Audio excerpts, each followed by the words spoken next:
Good. People are happy? I hope people are happy. Yeah, they seem very happy. I mean, I can keep talking. If people want to ask questions, I have 26 pages of patch notes there for me.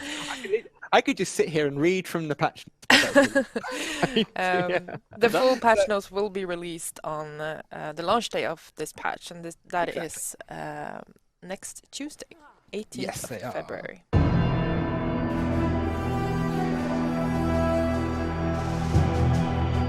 It's a special Planetfall stream, right? Yes, it's a very special one. So let's start with like a round of introduction.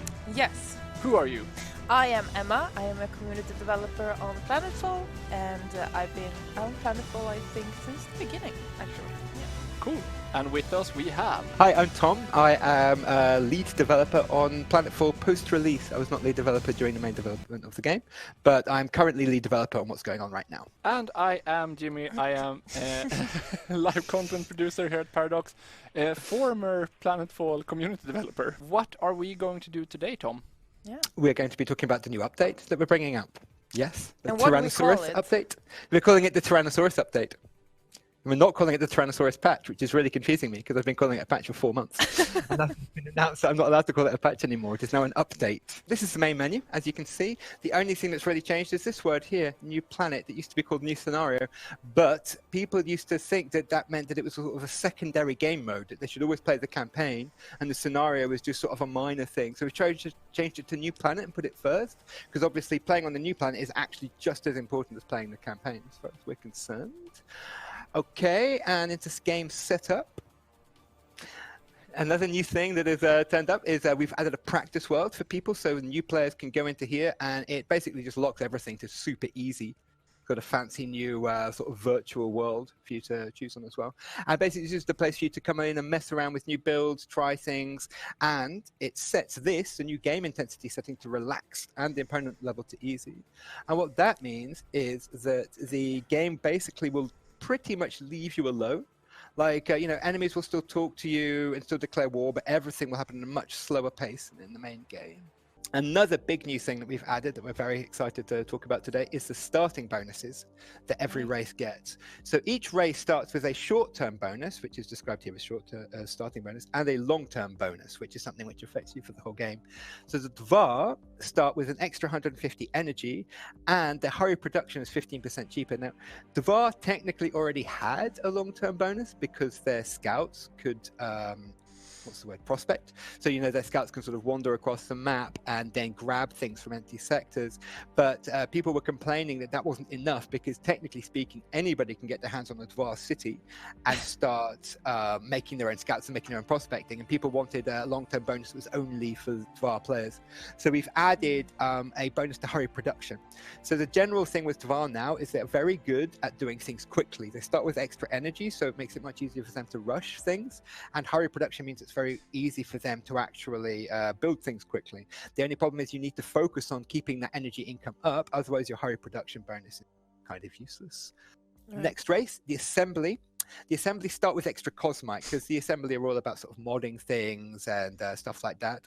Cosmite obviously helps them make more mods, and there is no delay when they apply unit mods to their units. So what that means is that if you suddenly decide you want to change the ammo type on your scavengers or give a new defensive mod to some of your units, that will happen instantly. All the other races have to wait a turn with having their mods switched off, but the assembly do not.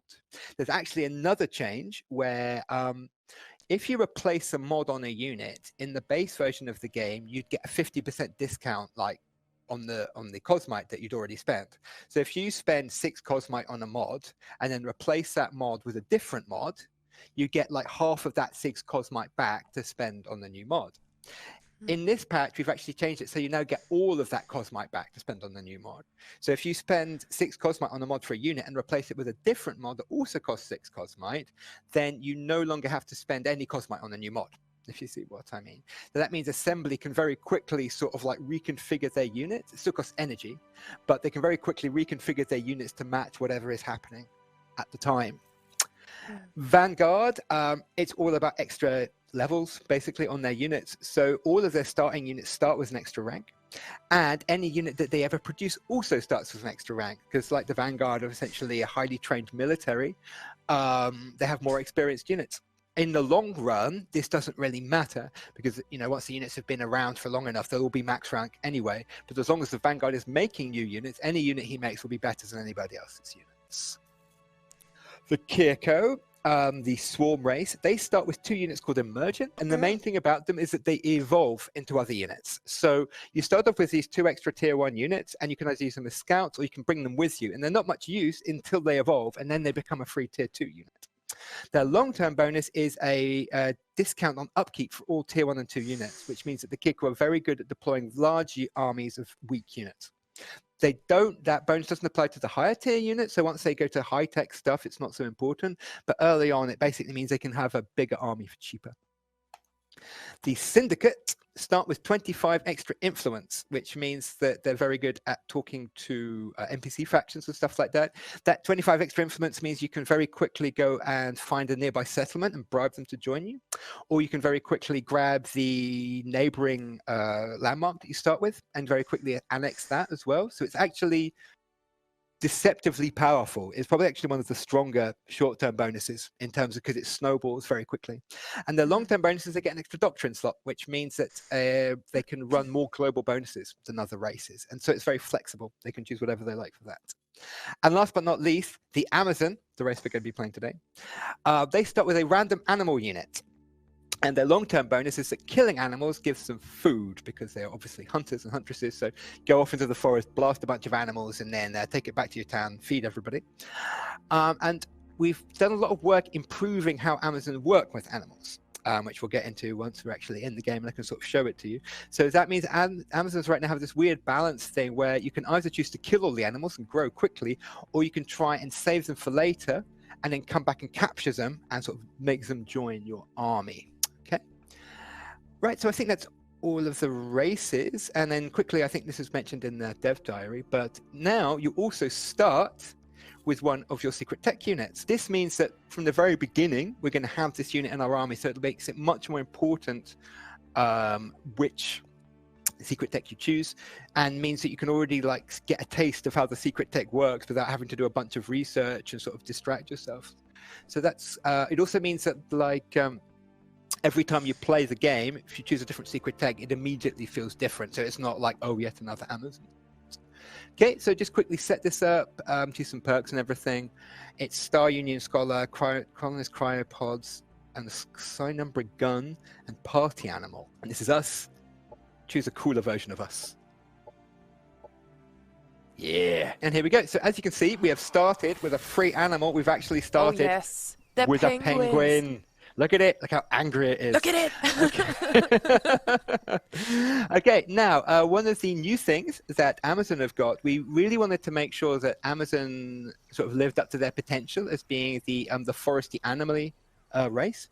And people were asking us to buff a lot of the animals, but we couldn't really do that because animals are there as sort of obstacles for the player. So the reason animals statistically are weaker than other units of the same tier is because they're there to get killed by the player, if you see what I mean. So in order to fix it, what we've done is Amazons now automatically apply a special buff to all animals under their control called Primal Controller.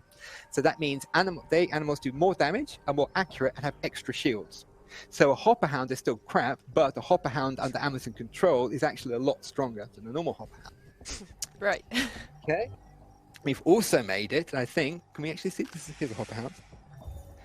Hopper Hounds, along with a bunch of other animals, now evolve. So you can see this guy, this tier 2 Hopper Hound, he now has the Metamorphosis ability, and once he reaches gold rank, he'll turn into an Eviscerator, which is a tier 3.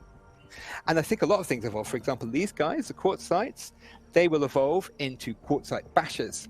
So the general effect of this is that before you could only really mind control the tier 2 units and keep the tier 2 units. Now, a lot of the tier 2 units that you mind control will evolve into tier 3 units. So it's much easier for you to get like a sort of army of animals sort of following you around. And those animals will be strong. We have cleaned up this interface immensely. It is much less cluttered now. There's much less stuff going on in it. And pretty much everything in here is immediately useful information to what we want to do. So we can see we have 3 nodes, a resource node, sorry, a production node, and there is a research node in the water. And there is a tier 4, you can see the little number written on it, landmark next to us. We can also see these icons here they tell us what level bonus we will get if we specialize in that type, right? So if we were to go into this sector and put a food sector here, it will get a +2 level bonus immediately. That you used to have to do to research in order to unlock these bonuses, but now they just happen instantly. So what that means basically is, in these 3 sectors here, it's best for us to put food. And then if we were to grab this sector, we were already going to start with a level 4 research exploitation. So you can see here, level 4 means it'll immediately give us 25% research income and 4 slots. Yeah. So given that it's going to take a while before we can sort of make enough friends with the scyfish to go and take this, what's probably easiest for us to do is put food here and research there, which means we want to start with production. You want to always start off with some production and some food, and then later immediately try to start getting some energy and some research from places. So we're going to queue up the production thing, because we're going to be getting food from the nearby sectors. And then later on, we will be able to go and acquire these sectors and turn them into food. Okay. Also, yeah, the other ones have been cleaned up as well, so a lot of the clutter has been removed. The military pretty much now only shows your armies, and occasionally it will show things which are sort of militarily interesting. So dwellings will turn up on here, and imperial defenses, but everything else has been removed. And operations only shows about stuff about operations data, but we don't have any operations, so that doesn't matter. So because we've got an extra unit, we're going to send the little flying bird thing. It's going to scout for us. It can run up here and grab this cosmites, because cosmites was useful. And then look up here. We want to get this as quickly as possible. So we're going to go and talk to these guys. Oh, is that I think, okay. Hello, we come in peace. Cool, they want us to kill that, so that's our next target. We're going to go down there and complete that quest. Another thing is, I believe, if I complete this border, normally means a settlement. So that means our first settlement is here. Okay, so we're going to want to, the other thing we'll want to do is grab this early. So our early game goals are do a quest, get enough influence to buy this settlement, and set up a place for our city to expand into. And so we're probably easiest to grab this sector, and then this sector, and then this city. So let's go in and have a quick fight with these guys so you can see my new troops in action. I think what we're going to have to do first is penguins to the front. Move into cover. Now, a couple of other things. We've been working really hard on the readability of maps. So I don't know if you can see, but if you look, all of the world around the edges where there are no units has gone grey, right? So it's kind of a subtle effect, whilst the area where there are units is still coloured in. So what that means is that it's like your eyes are naturally drawn to the areas where the units are. So that helps make the world readable. Another thing we've done is we've made these icons here much, much larger than they were before. So they used to be quite small. They were literally half the size in there, which made it very hard to see that somebody was in Overwatch or in defense mode. Now they're much bigger, so it's much easier for me to tell, hey, if I move this guy over here, you know, he's going to get blown to pieces, so I'm not going to... Yeah. Please don't kill the penguins. I'm not going to kill the penguins. I'm going to try not to kill the penguins. Here, so there's no AoE, so we can just sort of... Can I? So I've been on stream with Tom before, and I know that every time he says there's no AoE, there is a slight chance that we've forgotten about the AoE. These guys don't have AoE. These guys have a single target attack. Yeah, there is no AoE. Okay, but this guy's just been filled with despair, which is the coolest thing ever and the best reason to play Sanumbra. So essentially, when this guy dies, he's going to turn into a horrible little demon under our control. So this is target number 1. Is this why you play it? Yes. Yeah? That's the reason. Honestly, Filled with Despair is one of the best reasons to have an initiate. They are so good. Essentially what you do is you mark someone with Filled with Despair, and if it lands, you then instantly kill the target, and it becomes a demon under your control, which you can then get killed, and it doesn't matter. So it is a massive sort of makes battles very rapidly swing in your favor, if you see what I mean, because you literally turn the enemy into units under your control, and it doesn't matter if those units die because they were temporary anyway. Okay, so turn on scan catalog. Can I get to range? I want to catalog these guys because there are 2 of them, so they're easier to kill now, and I think they're still out of range, aren't they? Okay, defense mode. What's he gonna do? Oh, you total! They removed Filled with Despair. They cleansed it. What the... Oh, Oh, and he shot my penguin. Save the We will have our penguins, Tom. We're going to have to take terrible, terrible revenge on these people for messing everything up. Another interesting thing we ran into is we discovered that the Cynumbra were out very weak because one of their main debuffs, Broken Mind, was only reducing morale by 100, which meant that actually you had to land 3 or 4 stacks of it before it would have any effect. So we've doubled the morale penalty from Broken Mind, which means that once it lands twice, it'll already start having an effect on the enemy. Unless you're fighting Syndicate, who are immune to morale penalties because they're all fucking mind controlled anyway. Okay, fine. Doesn't matter. This happened last time as well. I was like, oh, look at me, I'm using Cynumbra. And I started fighting the, what are they called, the Paragons? And Paragons are all mindless, so I'm trying to drop, like, morale penalties on them, and none of it's working because they're all a bunch of brainless cyborgs. Ruining everything. Okay, what else can I do? Can we blind somebody? Let's blind somebody. Let's blind someone. Let's blind someone. We can't give them despair, at least we can. At least we can give them the blind, second best. Yeah, blinding works on people who are mindless. Fun fact. Okay, and then we run over here with our... this. Oh shit, I'm not going to have any... Am I in cover? If you stand there, you're in cover, yeah. Okay. Yeah, I am, okay. So, okay, I'm going to shoot this guy. Nice. Staggered, Overwatch cancelled. Did Broken Mind land? I couldn't see. I think it did. Yeah, got ya. Yeah. Look how pissy he is. Oh. Okay, cool. So, nice. Okay, so his fumble chance is now 20%. We've increased the fumble chance from low morale as well. But because people were getting really upset because fumble was such a dick move, we've actually nerfed fumbles. Am I saying that right? Yeah. So fumbles happen more frequently, but they're not as punishing. So before, when you fumbled, you would miss everything. What happens now is it degrades all of your attacks one step. So if you fumble, all of your attacks become grazes if they hit. And if you would have grazed, then you becomes a miss. So that means if you fumble, you can still do some damage. It's not the end of the world, but you're guaranteed not to actually hit properly. Okay. And then can we put this guy to sleep? That would help. You're all about those status effects. I love status effects. 95%. Ha! Okay. Nice. He's gonna hit me with his shield, isn't it? Ouch! No, You got fine. flanked. It's fine. Okay, someone's about That's to... not okay. That's not okay. Retaliate. It's not okay, don't worry. Jump on it! Get him! Oh! Penguin strike. Okay, can we get into range?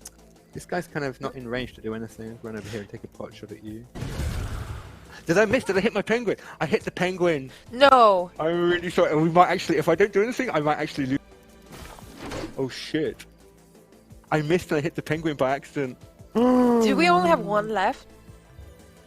Yeah. No. In fact, not only did I hit the penguin, I broken-minded the penguin. Oh Jesus. You're the worst. Oh gee, if I were surprised that manual combat would turn bad with Tom, we've never seen this before. Like when I play normally, it goes really well, and I'm all like, oh, hey, I'm good at video games. And then no, as soon as I actually try and fucking... God damn it. Okay. Do you remember when you tried to mind control the cat? Okay. Can I heal the penguin? What's the range on heal? If I get over here, can I heal the penguin? Well, that's gotta be your main objective now, to heal the penguin. If this hits... Oh, damn it. If I hit, then I kill it. Destroyed. Oh. And I run over here, and I heal the penguin. Yes, please. You did it. It's fine. It's fine. That It was is fine. my It was fine. problem. You did it. I did it, but I might lose my lead. That's an acceptable loss. Yes. He fumbled! Ha! In your face! Enemy. Yes! Sweet penguin vengeance. Okay, the penguin... Oh, boo. He's out of penguin range. Okay. Right, okay. Penguin range. We have been saved. Panic over. Put this vile yes! Silver's despair! I got him! Okay, so right at the moment before this guy dies, we're going to turn in and zoom in so you can see it happening. He's going to turn into a little demon. It doesn't matter because the battle's over. But look at there they are! Woo. Our See? forces are victorious. Bye guys! So that's my echo. Yeah. Yay! Yeah, that Nice. was a Nice job. quick little battle. Just a quick little battle. What? We're here to play the game. I'm talking about the game. I'm sorry. Yeah. Sorry. I'm doing my job. Okay, so the tech tree. That's what we're going to talk about quickly. So, has much changed in the main tech tree? It's all pretty much the same. I'm not sure if anything has really changed notably here. I mean, I've actually got the patch notes here, and they're huge, and the Amazon have a ton of stuff, but I'm not sure that there's anything particularly call out worthy. The Amazons have had more changes than anybody. There's like a page of stuff here, but it's all stuff like, oh, you know, this cooldown is increased, or this does 10 damage instead of 8 damage, and stuff like this. The interesting things for Amazon are in the society tree here. So, in short, the Amazons have a new doctrine called Ecological Warfare. So what they used to have here was they used to have one with something like this one. So you get production for forest sectors. And the other one was all about getting, I think, food from, it was this one, wasn't it? It was this one. Progressive cultivation, which gives you food from your Arcadian sectors. So we've moved this later, and we've made it stronger. But the problem was you were choosing between two things. You know, either you'd get something from your forest or you'd get something from your Arcadian sectors. And it was kind of boring. It was both economic things. So we decided they'd want a nice military bonus instead. And because we're in no colonizer mode, we're not forced to immediately go for frontier facilities because we can't make colonizers anyway. We can get this first, and we can get, show me, Ecological Warfare, which basically all of your units' melee and biological attacks apply poison. Poison is a morale penalty, and Sinumbra are all about dropping morale so that they can do sadistic indoctrination. So the idea is we get this, we can poison everybody, driving the morale down, and then if we have sadistic indoctrination turned on, all of our units are sadistic, which means they do extra damage to sad people, right? You following me? Yeah, so I'm plan following. is poison everybody, making them sad. Sadistic Amazons shoot them and do more damage because they are sad. You see? Progressive cultivation used to be 10 food for every Arcadian sector. It's a bit of a bugger, you know, it's very situational. So now it's 8 for every Arcadian sector, and it simply gives your colonies 8 food full stop. So it's much easier to use now. And then the other one that they've got is advanced wildlife militarization. Right? So this is a new doctrine for the Amazons, and what it does is all animal and mounted units gain more health, more morale, and gain XP faster. So if you come all the way up here and you turn this doctrine on, all of those animals you've created become even better than they were before, and because they earn XP faster, if they're going to evolve, they'll evolve faster as well. Bio-Crusade has changed. I can't remember what it used to do. It's written down here. All right, so Bio-Crusade, it always gave this bonus damage to mechanical and cyborg units, but the new thing is it now gives frenzy to your mounted and animal units as well, which means every time they hit in melee, they'll do bonus damage. I think the frenzy, the kicker units have it.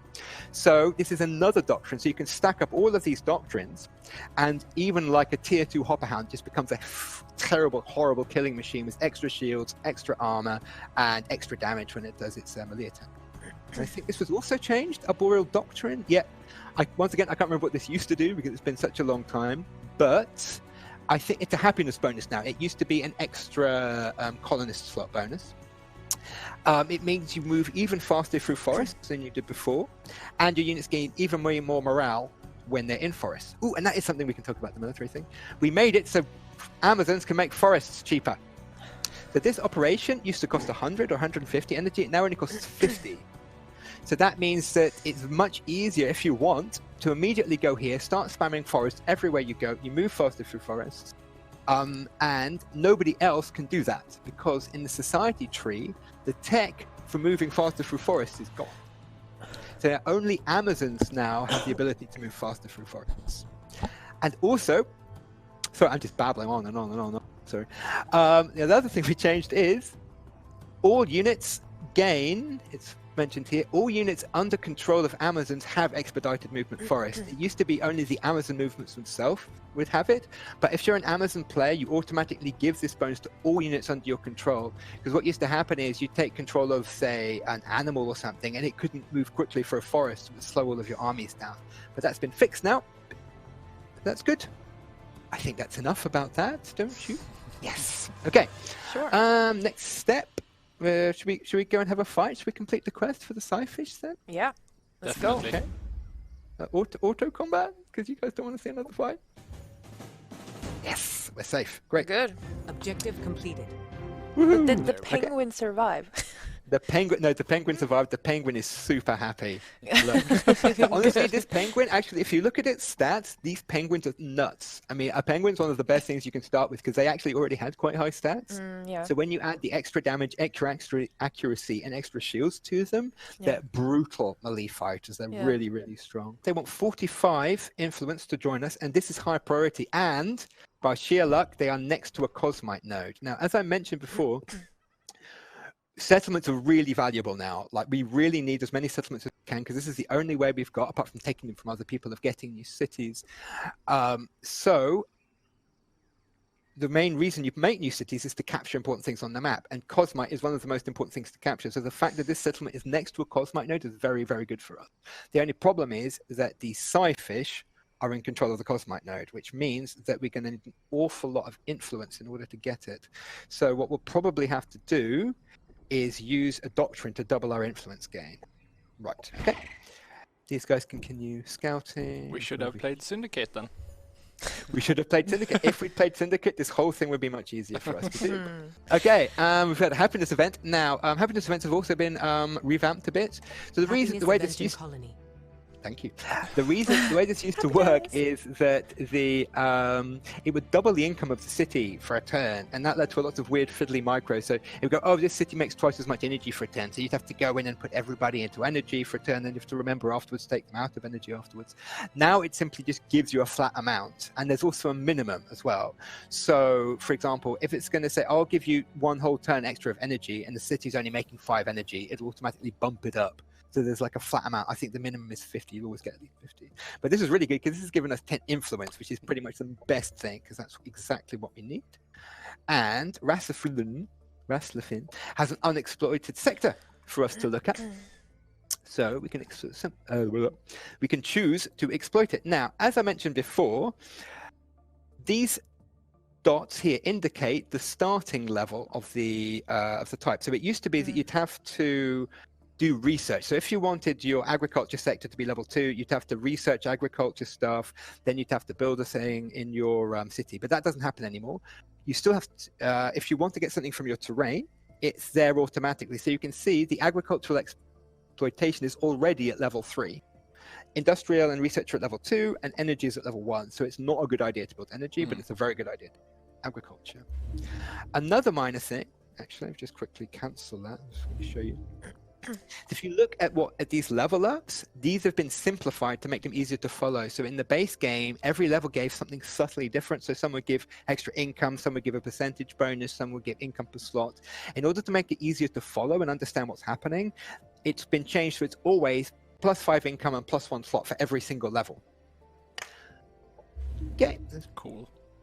Interestingly enough, in the realm of simplifying, we've done a big pass over all of these tooltips to shorten them and make them easier to understand as well. We felt that the previous version of these tooltips were all very long and sort of dense walls of text. So these have all been cleared over and simplified to make it easier at a glance to see what's going on. We've done it for the Doomsday weapons as well. Yeah, people are really happy with the changes they're seeing. Yes, in stream right now, at least. That's good. People are happy? I hope people are happy. Yeah, they seem very happy. I mean, I can keep talking. If people want to ask questions, I have 26 pages of patch notes left for me. I could just sit here and read from the patch notes.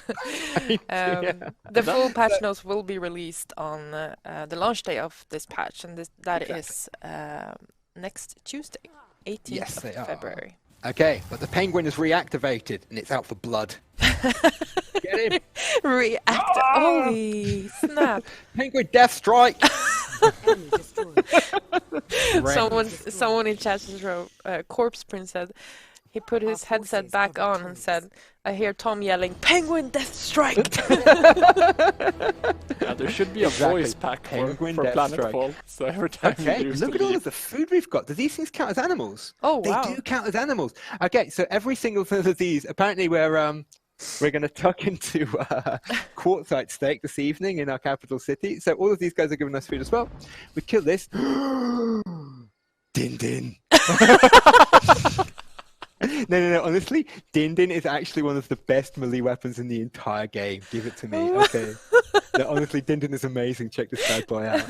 Look at it. Look at it. Okay, so what Din Din does is it gives us lifesteal. Every time we hit something in combat, we heal for 5 to 10 damage. So it's crazy good. Was this a reward? This was a reward. Ooh. Oh, brilliant. Okay, so we got this reward for clearing. That's another good reason to clear spawners, is that you get rewards for them as units. Right. And because we're an Amazon, this guy's been buffed. He's got extra damage, extra accuracy, and extra shields because of the primal controller. Right. And he metamorphosizes into a crystal basher, which means if we can keep this guy alive for long enough, he will turn into the great big muscly stone gorilla thing who throws the explodey stun balls at people. Yeah. Yep. He's going to be on our side. Right, so this guy, so we can start leveling up quickly, we want to merge him into the team. He is also highly motivated since we ate all of his friends. We ate all of his friends. Yeah. I think that will be, it from us for today. For today. We're going to be back next week. Yeah. Same time. Same time, same place. Yes. Same Tom. Same Tom. Yep. Yeah, hopefully. And we're going to talk about more features from the T-Rex update.